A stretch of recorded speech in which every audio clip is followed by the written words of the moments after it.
Пасмурно.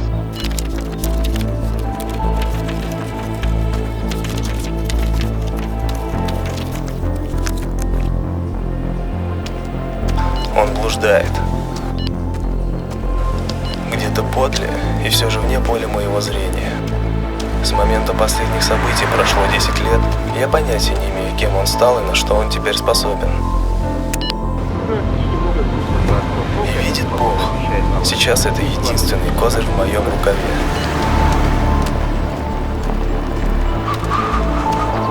И если ситуация требует жертв, Авель вынужден действовать на опережение.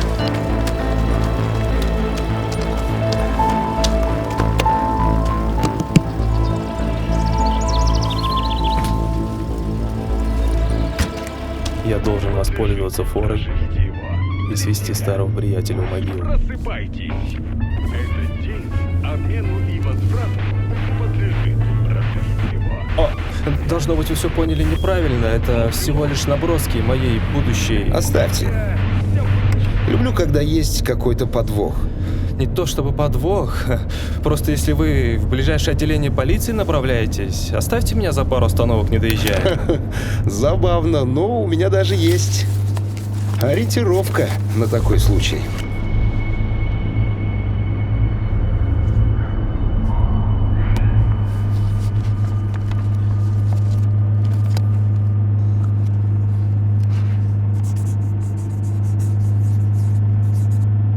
Выходит, поимкой сбежавших писателей промышляете?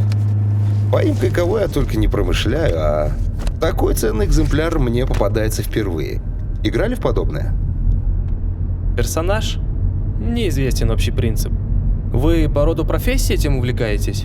Основной принцип — меньше чесать языком о насущном. Я полагаю, дорожные знакомства слишком коротки для соблюдения подобных формальностей. Деньги, работа, жена изменяет. Сука, конечно, но сильные умы обсуждают идеи. И это единственный способ оставить о себе хоть какое-то впечатление. И сейчас я должен выбрать одну из этих бумажек? Нет. Вся соль в том, что каждый из нас уже носит свой стикер. Тогда у вас большая фора. Ну что вы, сбежавший писатель? Какой подвох и подоплека? Придется основательно поразмыслить, чтобы докопаться до сути. Здесь определенно есть над чем поразмыслить.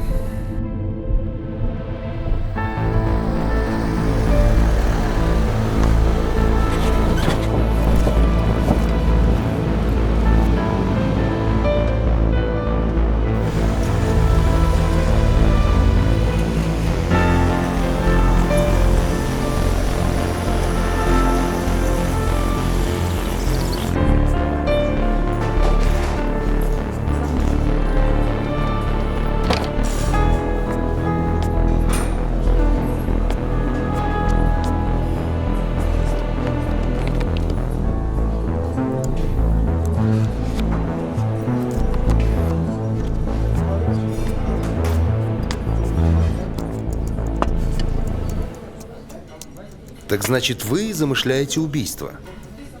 Мне казалось, у нас табу на разговоры о насущном. Знавал я некоторых душегубов, надо признаться, и те относились к этому со своей долей извращенной романтики. Осведомленность такого рода впечатляет. Но даже такой аргумент, увы, не может служить поводом для разглашения конфиденциальной информации. События книги. В этом вся разница. Разница? Конечно. В 7 главе вашей первой книги есть один занятный эпизод. В нем рассказано, как скрипач, ваш центральный персонаж, переживает расставание с инструментом. В темноте сырой камеры он исполняет одну из пьес Паганини на воображаемой скрипке, а после чего он ни разу не достает инструмент из футляра. Я правильно понимаю, песенка героя спета, а если так, то чем он заслужил такую участь? В задачу автора вообще не входит облегчать чью-либо участь. От этого история становится безинтересной. С этим трудно поспорить, но должно же быть какое-то драматургическое обоснование.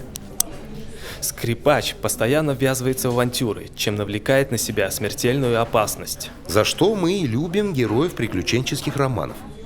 Конвенции жанра, по-моему, так это называется. Так вы, выходит, знаток? Ну что вы. Мой багаж всего лишь пара терминов, не больше. Сюжет, фабула, кое-что из области литературных спекуляций. Спекуляций? Мне кажется, вы поторопились скрыть свою карту. Любитель приключенческих романов и моего в частности. И, соответственно, писатель, чинящий авторский произвол.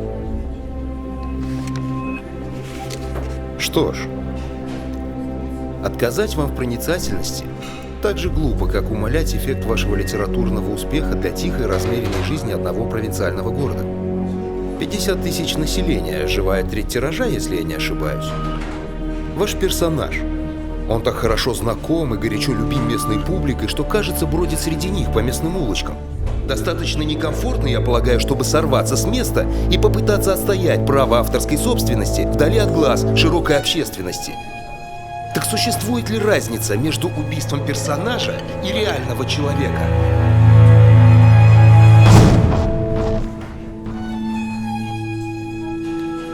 Как можно приравнивать человеческую жизнь к жизни вымышленного персонажа? А что, если персонажи не менее реальны в своем мире? Позволяя такое допущение, вы рассуждаете с позиции читателя, которая сильно разнится с пониманием авторского процесса. Будьте любезны. Представление о поведенческих схемах в вашем багаже не имеется? Давайте. Что ж, в сознании автора в определенный момент складывается исчерпывающая характеристика его персонажа. Марионетки с определенным диапазоном заданных манипуляций. Суть в том, что читателю эту выдержку никто не предлагает. Читатель строит свои отношения с персонажем, и это делает его уникальным, но не для автора. Для него мотивация и действия персонажа – это чистая кинематика. Лукавите. Да вы издеваетесь. Мозг писателя не какая-то вычислительная машина. Поведенческая схема? Оставьте это дилетантам-графоманам. Герой действительно оживает в сознании автора, и вы прекрасно понимаете, о чем я говорю. Я полагаю, для серьезного автора персонаж даже более реален, чем окружающие его индивиды. Помыслы автора и персонажа находятся в постоянном симбиозе. Достаточно только впустить его в свое сознание.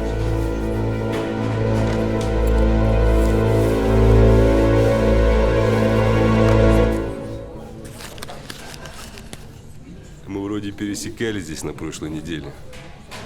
Как продвигается твое дело? Сдвинулась с мертвой точки. Впустить в сознание?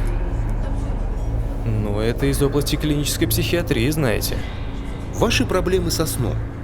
Не думали ли вы над тем, что некоторые аспекты можно санкционировать напрямую с персонажем? Апеллируя к вашему таланту психоанализа, насколько автономным, по вашему мнению, может быть персонаж? Настолько, что с ним даже можно вести диалог. Гипотетически автору организовать подобное ничего не стоит. Достаточно вести себя на странице, все обсудить, после чего благополучно почистить рукопись. Я слышал, некоторые авторы подобное практикуют. Мне льстит, что вас так заботит мое творчество, но все же, в чем состоит ваш интерес? Все в рамках игры. Вы забыли? Для вас это игра? Вы кое-что смыслите в ремесле, но даже представить себе не можете, каково испытывать это на себе. Как знать? Не знаете, каково это делить с кем-то свое сознание, когда он становится слишком своенравен, чтобы действовать в рамках установленных правил. Когда вопрос интеллектуальной собственности приобретает внезапное, исключительное толкование, а ожидания читателей, обязательства перед издательством лишь усугубляют, словно санкционируют этот процесс.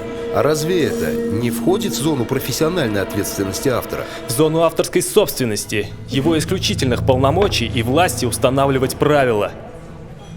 Хорошо. Но позволить семье главного героя погибнуть в автокатастрофе, чтобы получить фору над персонажем, а после самому бежать от последствий, происходящее точно укладывается в какую-то систему правил?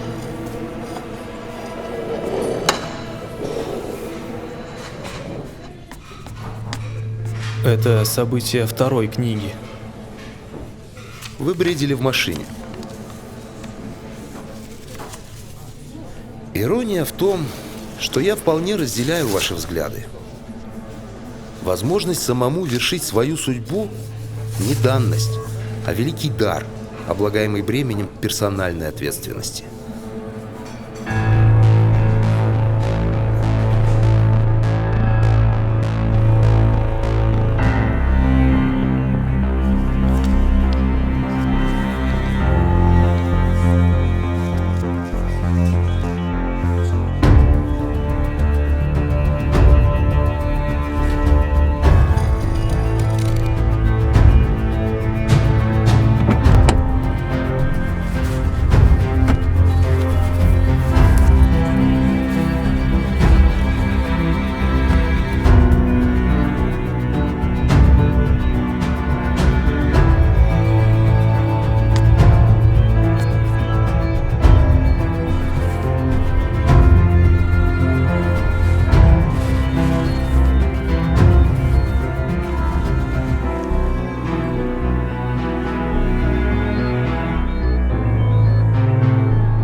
А что, если персонажи не менее реальны в своем мире? Не думали, что некоторые аспекты можно санкционировать напрямую с персонажем?